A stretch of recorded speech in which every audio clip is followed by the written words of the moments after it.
오늘 하나님 본문은 누가복음 1장 17절부터 1장 17절입니다. 누가복음 1장 17절 조시아 나오셔서 이제 함께 읽어주시겠고요. 여러분 같이 보시면서 읽으셨으면 좋겠습니다.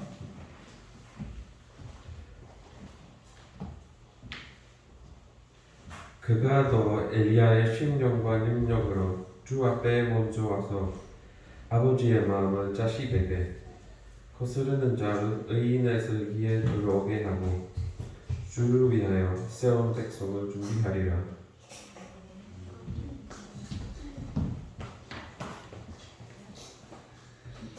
할렐루야.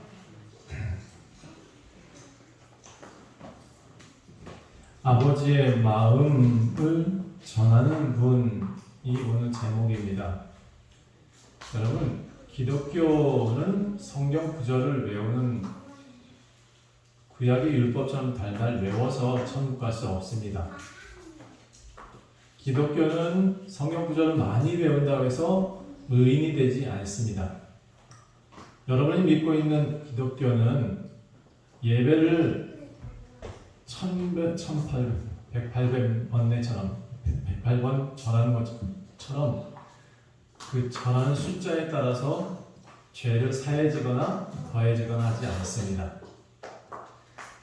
얼마나 감사해요, 그렇죠? 내 죄를 없애려고 108번씩 절을 매일 한다고 생각해 보세요. 그럼 여러분 죄가 없어질 수 있을까요? 제가 기독교를 선택했던 이유 하나가 뭐냐면 저도 어릴 적에는 부모님이 무신론자였기 때문에 기독교를 몰랐습니다. 근데 제가 기독교를 선택할 수밖에 없었던 이유, 저는 그분이 너무나 합리적으로 저희한테 대화를 해주셨거든요. 하나님 살아계신다. 그런 하나님이 기적을 보여주신다. 그리고 하나님은 치료하시는 분이다. 사실 저한테는 전혀 해당이 안 됐던 얘기. 그런데 어느 날부턴가 저한테 다가왔던 하나님은 기적의 하나님도 아니지만 이상하게 따뜻한 하나님이었어요. 그리고 되게 합리적이었어요. 내가 열심히 기도하거나 열심히 예배를 드린다 해서 천국 보내주신 게 아니라 믿음으로 구원을 얻는다라고 되어 있습니다. 따라서 합시다. 믿음으로 구원을 얻는다. 누구를 믿음으로?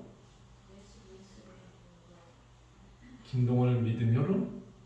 아니죠, 그렇죠? 나를 믿음으로? 내 주먹을 믿음으로? 아니에요. 누구를 믿음으로 우리가 구원 얻는다 그랬어요? 따라합시다. 예수 그리스도. 누가 살짝 옆에서 쿵 누르면 예수 그리스도가 나와야 돼. 오늘 제가 다 눌러보겠습니다. 예수 그리스도가 나오는지. 우리가 구원 얻는 이 이름은 오직 예수 그리스도 외에는 없습니다. 그 예수 그리스도가 오신 이유도 정확히 모르면서 교회 다니는 사람 참 많더라. 저는 그렇게 보여져요. 교회에 나오면 나에게 복을 주시고, 교회에 나오면 내게 못 살던 게 잘 살아지고, 교회에 나오면 아픈 게 낫고, 그거 아니에요. 그렇게 해서 우리가 천국 갈 수 없습니다. 그러면 우리는 왜 예수님 믿어야 되느냐? 그 예수님이 뭐 때문에 오셨느냐? 좀 아셔야 된다고 생각합니다. 좀 약간의 의심의 눈초리를 가지고 저는 처음에 기독교를 받아봤습니다. 도대체 나한테 무슨 덕을 줄 것이냐? 나한테 어떤 득이 있을 것이냐? 처음에 그렇게 생각하고 기독교를 받아봤던 것 같아요. 어린 나이임에도 불구하고 저는 10대 때 굉장히 의심이 많았던 것 같아요. 예수님 알기 전에는 거짓말도 참 많이 했던 거예요. 6학년 때까지는 참 거짓말을 많이 했던 것 같아요. 왜냐하면 나를 알아줄 수 있는, 나를 좀 주목받게 할 수 있는 방법이 그런 것밖에 없었던 것 같아요. 그런데 중학교 3학년 이후에 교회 다니면서 조금씩 달라지더니 제가 거짓말은 안 하게 됐고요. 그때부터 뭘 했냐? 교회를 다니기 시작했는데 이 하나님이 도대체 누구냐? 이 궁금함이 굉장히 많았었어요. 그런데 그렇다고 좀 중학교 3학년짜리가 그걸 가지고 매일 기도했느냐? 그건 아니에요. 고등학교 지나고 중학교 때부터 많은 어려움들이 있으니까 도대체 나한테는 왜 이런 어려움이 있을까라는 궁금함은 있었지만 그걸 가지고 하나님께 떼쓰거나 뭐 기도하거나 이렇게 해본 적은 별로 많지 않아요. 근데 고등학교 지나고 어느 날부터인가 제가 어떻게 살아야 될까라고 고민하면서부터 하나님을 좀 찾기 시작했던 것 같아요. 그리고 이제 점점 머리가 자라면서 교회 다니기 시작했는데 여러분 사실 여러분도 다 앞에 서봐야 될 것 같아요. 이 앞에 서보면 이유를 좀 알 수 있어요. 먼저 이제 앞선 양이 되어지다 보면 다른 신앙들을 이끌어가는 어떤 리더의 자리에 서다 보면 좀 이해하시는데요. 도무지 답답한 거예요.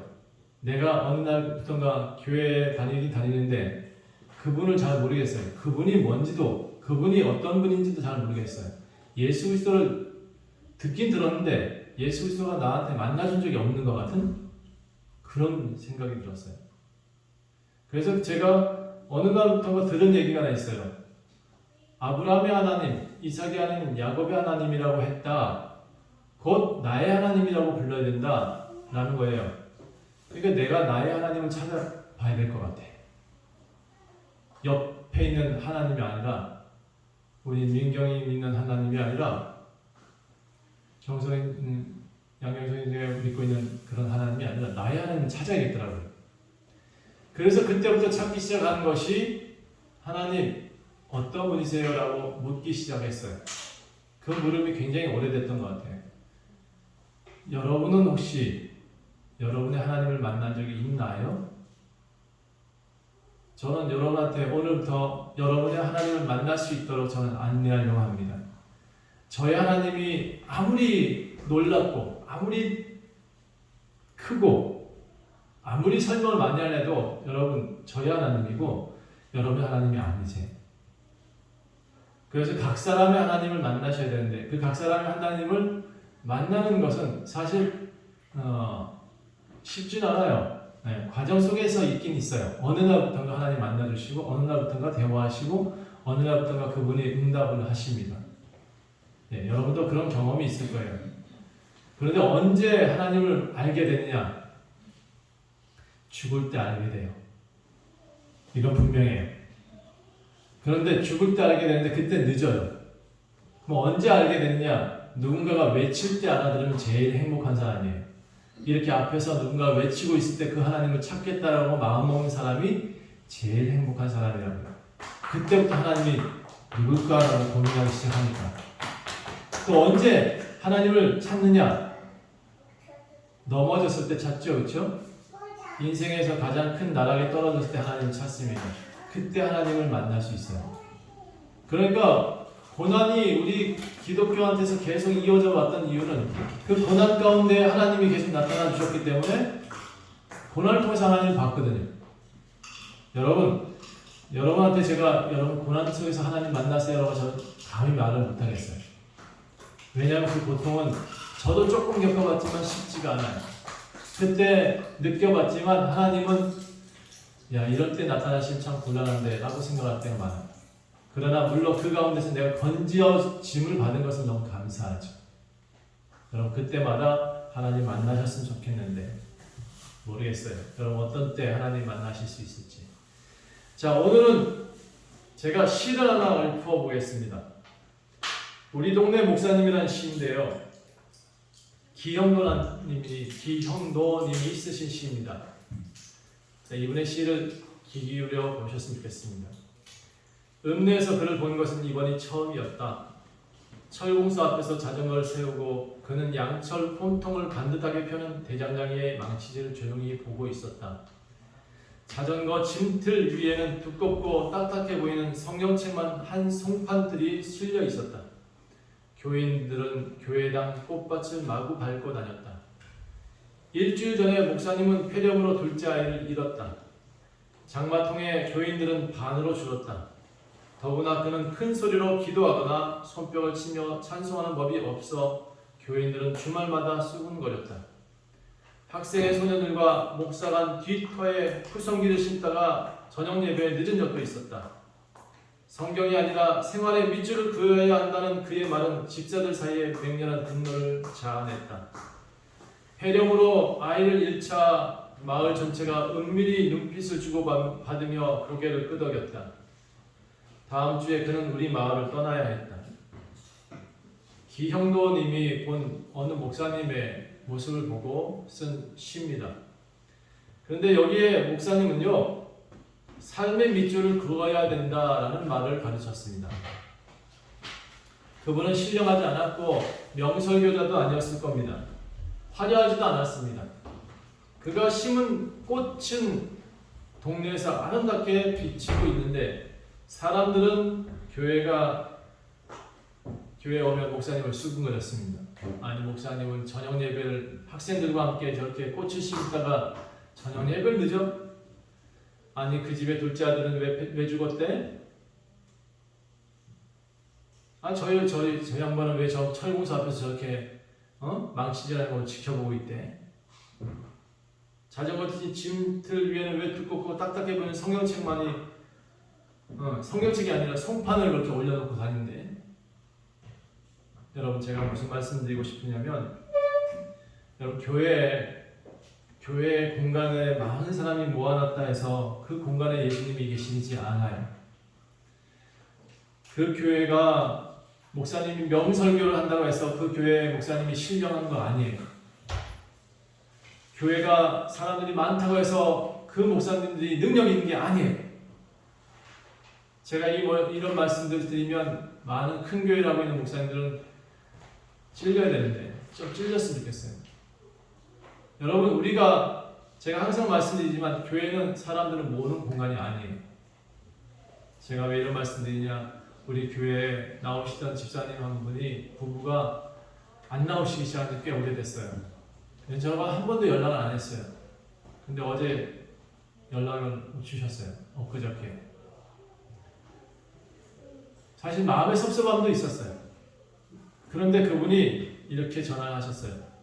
목사님, 이제 이사를 가려고 합니다. 라고 하더라고요.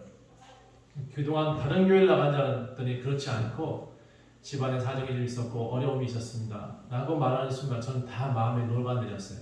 내가 그렇게 섭섭하게 한 적이 없는데 성도들이 나가서 내가 잘못했나 생각했는데 그렇지 않았다는 것을 알고 또 마음이 또 괜찮아졌어요. 여러분, 저는 그분들한테 가르친 건 단 한 가지입니다. 당신이 예수 그리스도를 담는 성전입니다. 당신 몸 안에 하나님이 계시면 당신이 성전입니다. 교회에 꼭 나와서 교회에 꼭 앉아서 이렇게 꼭 채워줘야 된다, 그건 아니에요. 아버지 앞에 나오는 자녀처럼 매 주일날 나오는 것은 내 스스로 할 일이지 교회 목사가 매일같이 나와라 할 수는 없다. 전 그렇게 생각해서 한 번도 성도들한테 나와라는 얘기를 한 적이 없습니다. 다만 오늘 이렇게 기회가 될 때마다 저는 한 가지 부탁드립니다. 아버지의 자녀는 교회에 나오십시오. 아버지 자녀가 스스로 교회를 나오는 거지 목사가 가르치거나 교리로 묶어서 나올 수는 없습니다. 교회는 칠판 교육하는 것도 아니고요. 교회는 종교에 빠지도록 세뇌하는 것도 아닙니다. 교회는 삶을 보여주는 것이라고 저는 정의합니다.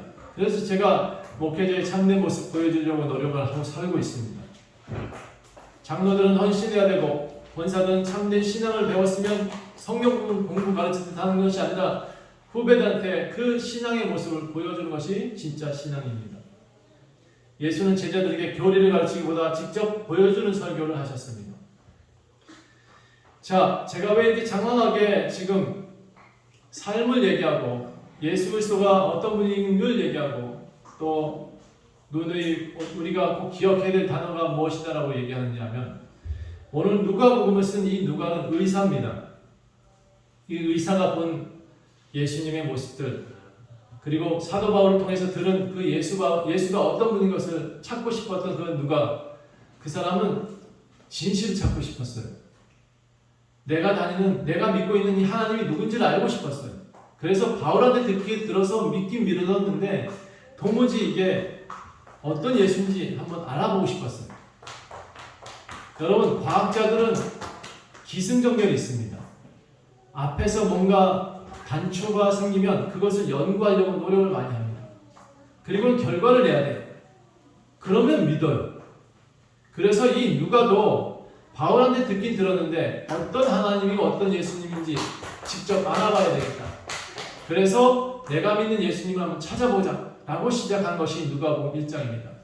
자, 상식적으로 복음을 쓴 사람은 누구죠? 누구야? 제가 옛날에 그렇게 외웠었던 거 아니에요. 그렇게 기억했던 거. 누구야? 누가는 의사입니다. 의사였고 바울의 주치의처럼 바울을 따라다녔던 사람입니다. 바울의 제자 중에 한 사람이었어요. 그런데 이 사람이 나중에 데오빌로라는 사람한테 편지를 쓴 것이 누가복음입니다. 이 누가가 또 쓴 책이 하나 더 있습니다. 사도행전. 많이 들어보셨죠? 이 사도행전, 사도들의 행전, 그가 걸어왔던 길들을 다 기록한 것이 이 누가복음의 누가입니다. 이 의사 누가, 그가 의사였기 때문에 이 누가복음에서는 굉장히 의술적인 내용들도 많이 나오고 병든 자도 많이 나오고 고치는 장면도 많이 나옵니다. 자, 누가가 데오빌로에게 보냈다. 이 데오빌로가 누가복음의 수신자이기도 하고 데오빌로가 사도행전의 수신자이기도 합니다. 그러니까 편지 받는 사람. 자, 누가가 본 예수는 어떤 사람이었을까를 궁금해하셔야 됩니다. 이 책을 볼 때마다 누가복음에서 전하고자 하는 메시지가 뭘까 궁금해하셔야 됩니다.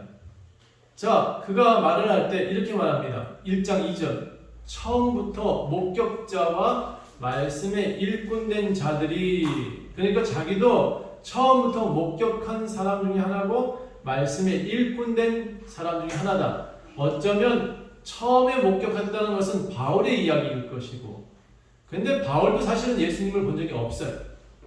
그러니까 누가는 바울보다 뒤에 사람이기 때문에 동시대 비슷한 사람이라 할지라도 예수님 본 적이 없는 사람 중에 하나예요.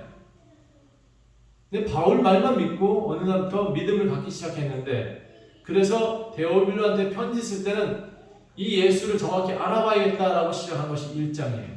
자, 누가부터 먼저 봅시다. 누가가 어떤 사람이냐? 유대인 아니에요. 일단 이방인이에요. 어느 나라 사람이다? 정확히 잘 모르겠어요. 그런데 일단 유대인 아닙니다. 바울과 같은 사람, 같은 족속이 아닌 건 분명해요. 그리고 사도 바울을 따라다녔다는 것은 분명해요. 그래서 골로새서 4장 14절에 그를 부르기를 사랑받는 의사다라고 표현하고 있습니다. 또 디모데후서 4장 11절에는 그가 나와 함께 있다라고 하면서 아주 친숙한 관계였다는 것은 분명합니다. 오랫동안 바울의 곁을 지켰던 사람인 것은 분명하다. 자, 또 누가복음 1장 1절과 4절 보고 사도행전 1장과 1장의 1절부터 3절을 보니까 둘 다 데오빌로, 로마의 관원한테 이 편지를 썼다라는 것을 알 수 있습니다. 여기서 데오빌로 각하라고 의사를 지명하고 있습니다.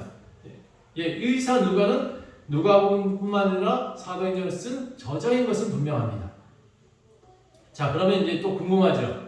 이 책을 받은 사람은 누굴까? 데오빌로라고 했습니다. 이 데오빌로라는 뜻이 뭐냐 그러면 하나님을 사랑하는 자라는 뜻입니다. 자, 여러분 이름 중에 누가 이름을 한번 바꿔보고 싶어. 그러면 저는 추천하고 싶은 단어가 하나, 이 단어입니다. 내가 이름이 김동원인데 만약에 저를 영어 이름으로 부르라 하면 제가 뭐였죠?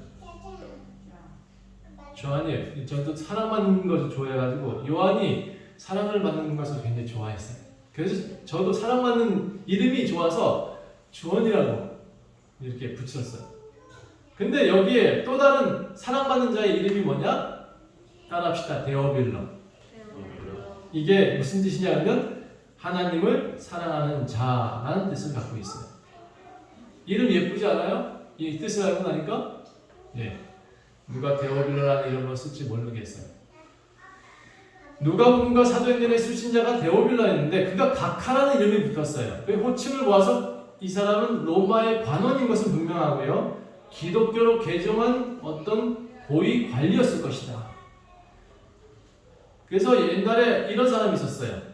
기독교로 개종했다는 이유로 황제를 숭배하지 않는 무신론자다 라고 해가지고 그의 아내는 유배 보내고 그 사람은 죽여버렸는데 그 사람 중에 하나가 누구냐면 도미티아누스 황제의 사촌이고 집정관이었고 플라비우스 클레멘스라는 이름을 갖고 있는 사람이었어요. 이 사람이 아마 이 데오빌로가 아닐까라는 가설을 갖고 있습니다. 물론 이거 제가 직접 확인을 못해봅니다. 그 당시 가가지고 그 사람이 그 사람인지 알지 못해요. 다만 데오빌로라는 사람이 그 사람과 비슷한 과정을 겪어서 죽음을 당한 사람이 있었다 이런 겁니다. 그러니까 이 로마의 황제의 사촌이니까 얼마나 높은 사람이에요, 그렇죠? 그런데 그가 받은 기록을 보니까 예수가 살아계신대요. 예수가 이렇게 많은 기적을 행했다라는 사도행전을 받았어요. 자, 그러니까 이 사람도 변화될 수밖에 없었던 것 같아요. 어쨌든 간에 분명한 것은 믿음이 신실한 누가와 데오빌로가 이 누가복음과 사도행전을 지키기 위해서 목숨을 다해서 아마 지켜왔을 것이다. 그러니까 성경책에 기록되어 있다. 저는 믿습니다. 자, 누가는 실제로 예수님을 본 적이 없다고 말씀드렸습니다. 사도 바울을 통해서 예수님을 들었어요. 예수님이 어디서 나신 분인지 정확히 알지 못해. 그래서 이 사람은 학자예요. 바울이 얘기하니까 그럼 그 당시 곳으로 가봐야겠다라고 생각했을 것 같아요. 그래서 저는 여기에 분명히 나오진 않아요. 누가가 그곳에 갔다 왔다 그리고 그것을 조사했다 이런 내용은 없는데 이 내용들을 자세히 보니까 과학적 사고로 그는 예수님께 접근을 했어요. 사실적인 근거를 찾기 위해서 노력을 했어요.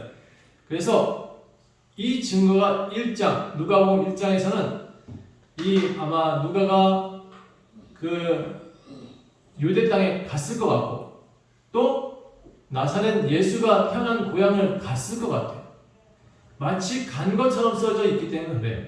한번 봅시다. 첫 번째 1장을 보니까 누가는 요한의 탄생을 쫓아갑니다. 5절부터 쭉 나오죠. 유대 왕 헤롯 때 아비야 반열에 제사장 한 사람이 있었다. 이름은 사가랴요. 그의 아내는 아론의 자손이니 이름은 엘리사벳이다. 자, 이렇게 왜 이것을 먼저 쫓아갔느냐? 예수를 쫓아가지 않고 요한을 쫓아갔느냐? 요한복음에 보니까 이 사람이 예수님보다 먼저 예수를 외친 사람이 요한이에요. 그리고 이 요한과 예수는 친인척 관계예요. 마리아의 사촌이었던 엘리사벳의 어머니가 그의 아들이 요한이고 마리아의 이제 아들이 되신 예수. 이게 이분 사촌관이에요. 그런데 이 요한이 먼저 방에서 외쳤다는 거예요.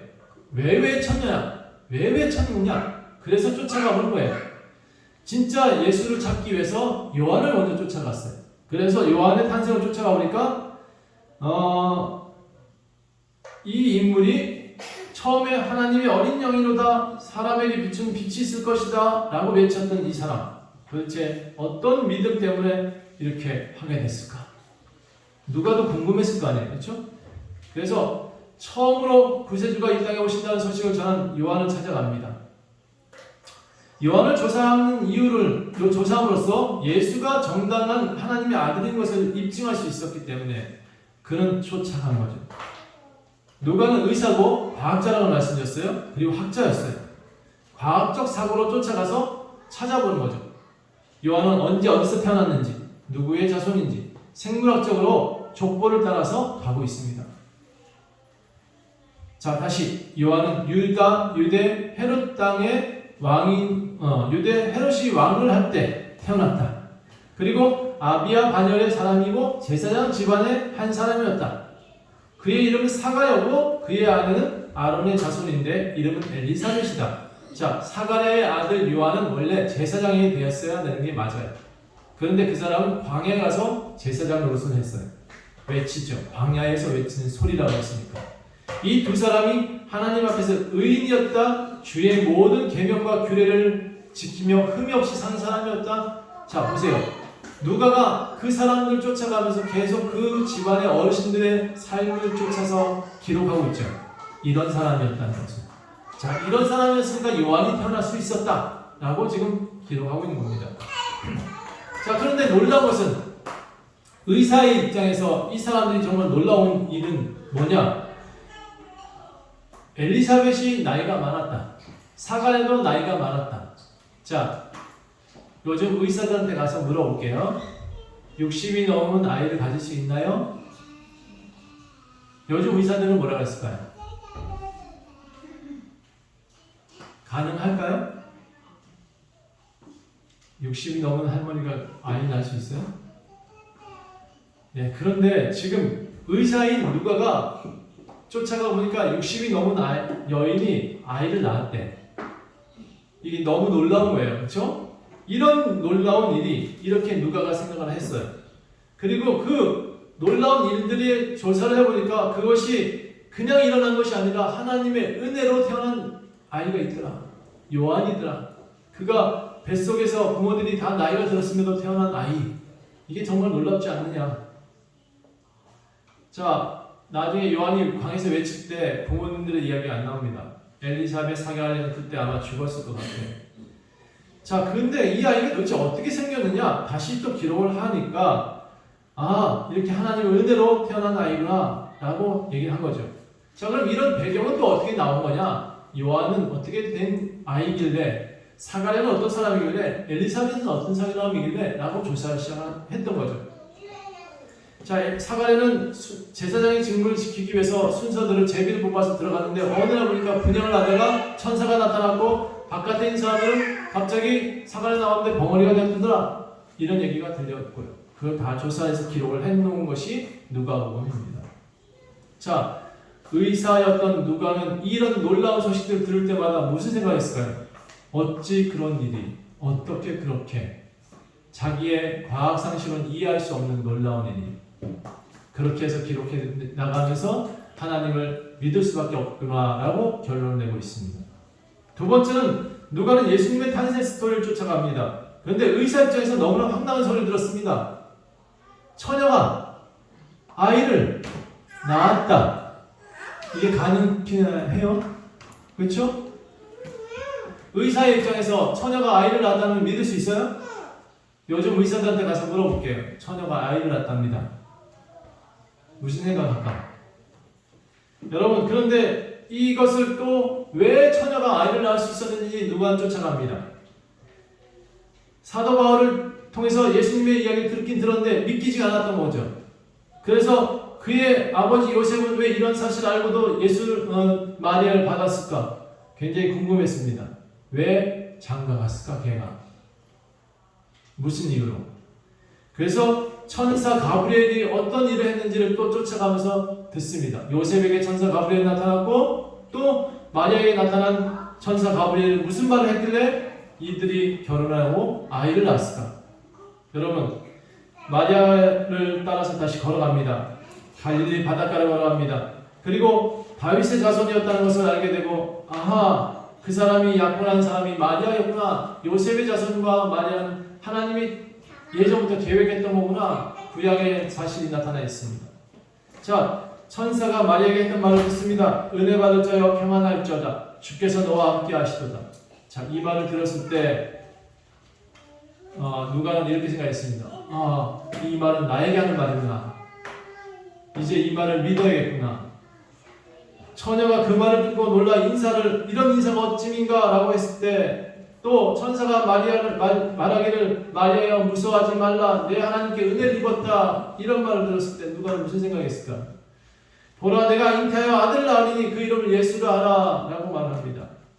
누가는 은혜 받을 자여 평안할지어다 주께서 너와 함께 하시도다 하는 말은 곧 자기의 말로 들었습니다. 여러분, 성경 읽다가 이런 구절들이 가끔 내 말로 들렸으면 좋겠다. 여러분의 말로 들렸으면 좋겠습니다. 힘들고 어려울 때 이 구절을 생각하세요. 은혜 받을 자여 평안할지어다. 따라합시다. 은혜 받을 자여 평안할지어다.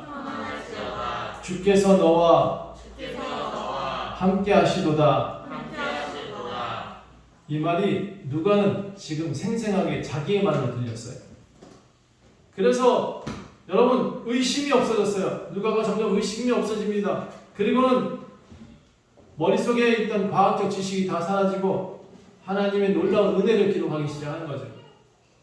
32절 봅시다. 그가 큰 자가 되고 지극히 높으신 이의 아들이라 일컬어질 것이다. 주 하나님께서 그 조상 다윗의 왕위를 그에게 주시리니 영원히 야곱의 집을 왕으로 다스릴 것이며 그 나라가 무궁하리라. 누가는 이 사실을 조사하면서 자신이 섬겨야 될 나라가 어떤 나라인지를 깨닫습니다. 자신이 섬겨야 될 왕이 누군지를 깨닫습니다. 여러분, 대한민국 사람이지만 여러분은 하나님 나라의 사람입니다. 미국에 있던 어떤 친구 하나가, 제가 미국에 잠깐 갔을 때 미국 탐방했을 때, 교회 탐방했을 때 어떤 기도한 사람이 저하고 하루 같이 대화한 적이 있습니다. 그 사람이 자기가 미국인이라고 얘기를 했는데 저하고 대화하다가 이런 얘기를 했습니다. 너는 미국인, 나는 한국인이 아니다.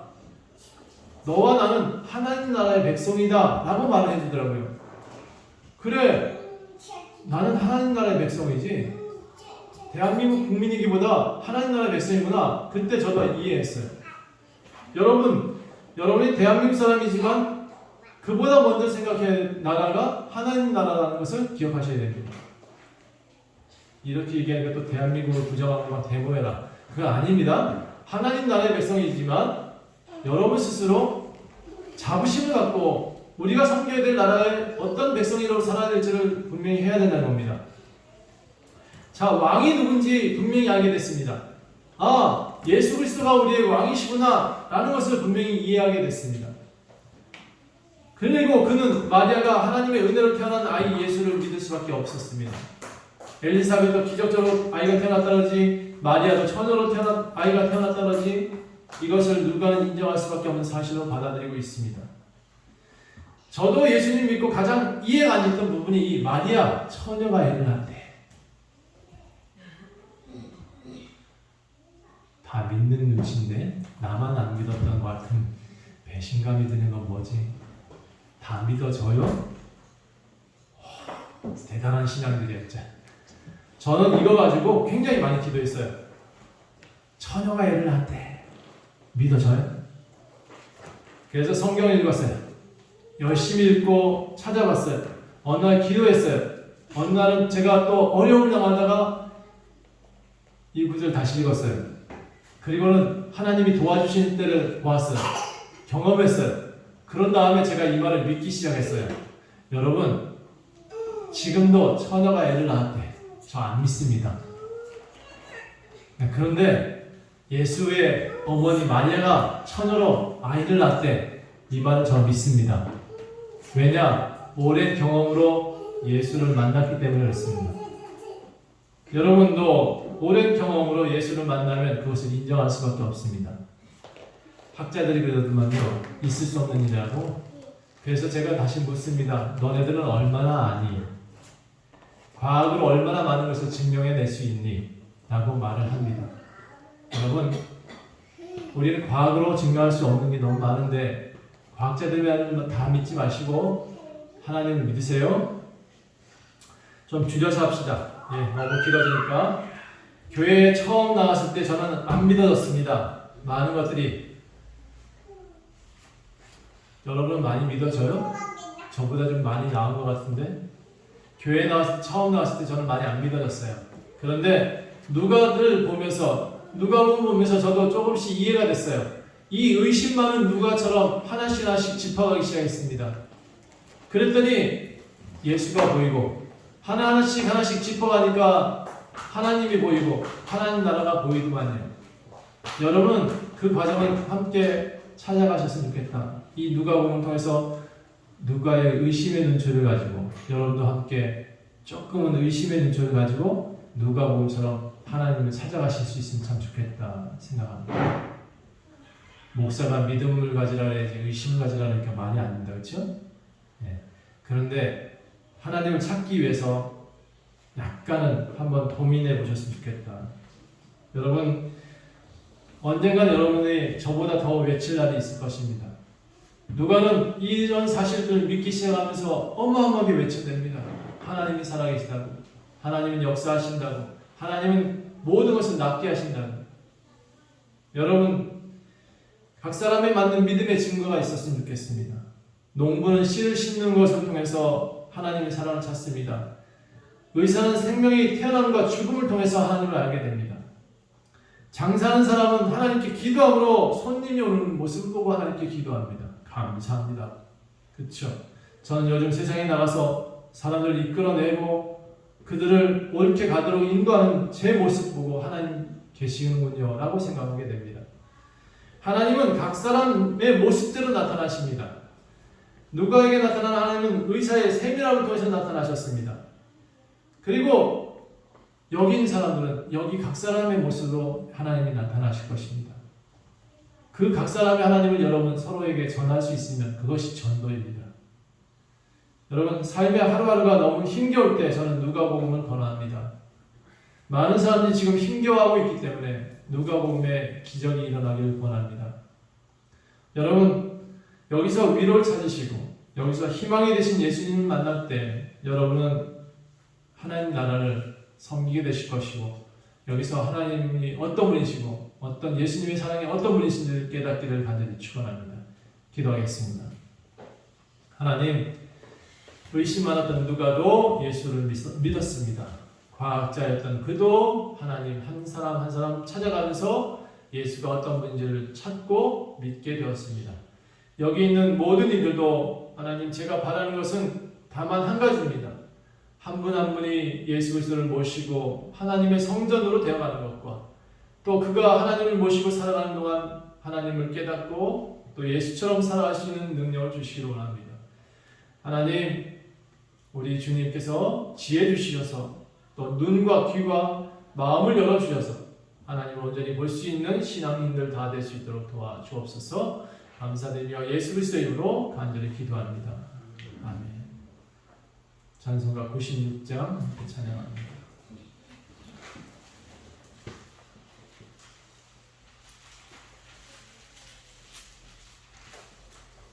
96장